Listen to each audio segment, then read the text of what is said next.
In this exercise tutorial, I'm going to be taking you through how to do resistance band shrugs, or otherwise known as rubber band shrugs.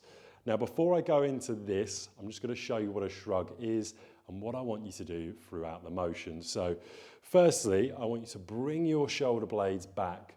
So I want you to pinch your shoulder blades together, and from that position, making sure your chin's not too far forwards, keep your chin back as you come directly up with the shoulders and slowly back down. Pinch the shoulder blades, come up with the shoulders towards the ears and back down. Now, to then use a resistance band, all we have to do is we can bring the resistance band into both hands.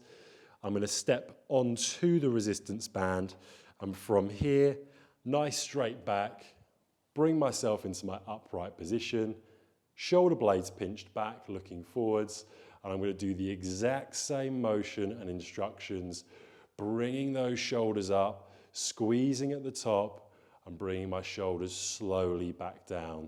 So I'm bringing my shoulders into elevation and slowly controlling when they come back into depression. At each point in the motion, I'm trying to really think about what I'm doing, keep the motion slow, and I'm trying to squeeze as much as possible those trapezius, upper trapezius muscles at the top of the shoulder. You would of course repeat that for your desired amount of sets and repetitions, and to make it harder, you would progress the resistance of the band. Of course, to make it easier, you would lighten up the resistance of the band.